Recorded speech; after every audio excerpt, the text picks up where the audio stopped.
Tension মুহূর্ত রাত এবং সকাল অবধি কেমন ছিল? অনেক টেনশন ছিল, আমার তো ব্লাড সুগার কমে যেতেছিল, মানে ডার্ক সার্কেলস পড়ে যেতেছিল, অনেক বাজে অবস্থা, কিন্তু এখন আলহামদুলিল্লাহ স্বস্তিতে আছি।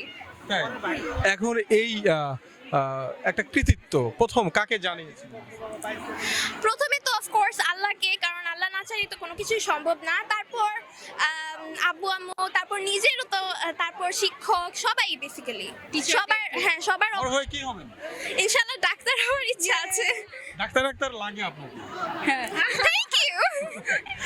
ডাক্তার হয়ে কি মানব সেবা করবেন না টাকা ইনকাম? মূলত মানব সেবা, কিন্তু টাকাও তো ম্যাটার করে অফকোর্স। টাকা দিয়ে কি করবেন? বাড়ি গাড়ি?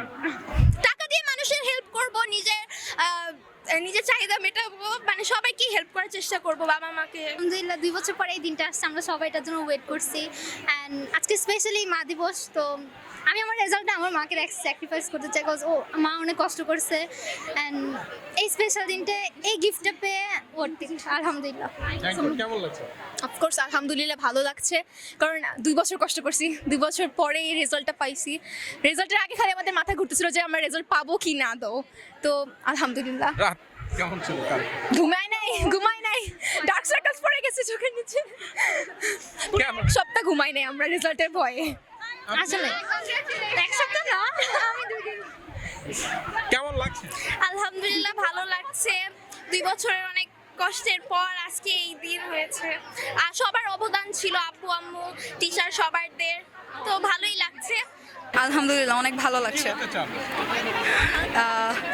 এখন আসলে এত বড় ফিল্ডটা এখন চাকরি অথবা যে কোনো অকুপেশনের, তাই আমি এখনো শিওর না কি হতে চাচ্ছি। বাট আগে ইঞ্জিনিয়ার হওয়ার একটা ড্রিম ছিল, বাট পরে ওটা চেঞ্জ হয়ে এখন মেবি অনেক ডাইভার্স, তাই এখন চেঞ্জ হয়ে অন্য কিছু হতে পারে।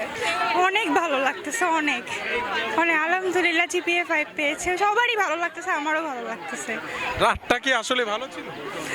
আমার কারোরই কত রাত ভালো ছিল না, আমাদের ফ্যামিলি মেম্বার সবাই। কালকে আমি একা ডিপ্রেস ছিলাম না, আমার মা বাবা, আজকে আবার হচ্ছে আমার বাবা হজের জন্য ফ্লাইট বিকাল 5টায়, তো হচ্ছে একে তো আব্বুর যাওয়ার টেনশন, তারপর আমার রেজাল্টের টেনশন, সব কিছু মিলে আমাদের বাসায় কালকে সবাই অনেক টেনশনে ছিল। বড় হয়ে কি? বড় হয়ে আমার বাবা পুলিশ অফিসার, তো আমারও পুলিশের সেক্টরে যাওয়ার ইচ্ছা আছে, আর যদি না হয় তাহলে মেডিকেল সেক্টরে যাব ইনশাআল্লাহ। অনেক ভালো লাগতেছে, অনেক স্ট্রাগল করা হয়েছে এই কয়দিন, মানে এই 9 থেকে 10 পর্যন্ত অনেক কষ্ট। এর মধ্যে যে আমি আর্টসের স্টুডেন্ট, আর্টস থেকে গোল্ডেন পেয়েছি, মানে এটা খুবই অনেক কিছু বলতে গেলে। কালকে রাতটা কেমন ছিল? কালকের একটা ডেফিনেটলি অনেক কষ্টে ছিল, ঘুম তো আসেই নেই বলতে গেলে, সারা রাত সজাগ ছিলাম যে সকালবেলা কি হবে, সবাই জিজ্ঞেস করবে যে কি রেজাল্ট হলো, কি হলো। বিশেষ করে মা বাবার তো অনেক আশা, তো এখন সকালবেলা যখন রেজাল্টটা দেখলাম খুব ভালো লাগছে। প্রথম এই খুশির খবরটা কাকে জানালেন? আম্মুকে। ভবিষ্যতে আপনার প্ল্যান কি, পরিকল্পনা কি, নিজেকে কত দূর নিয়ে যেতে? এখন আপাতত আমার স্বপ্ন ম্যাজিস্ট্রেট হওয়া। এখন ওই পর্যন্ত, মানে এই পর্যন্ত কলেজ পর্যন্ত তো আসলাম, এখন আরও সাফল্যের সাথে সামনে এগিয়ে যেতে চাই। এখন কতটুকু পর্যন্ত যেতে পারি শিওর না, বাট অনেক ভালো একটা পর্যায়ে যাওয়ার ইচ্ছা। আজকে মাদার্স ডে।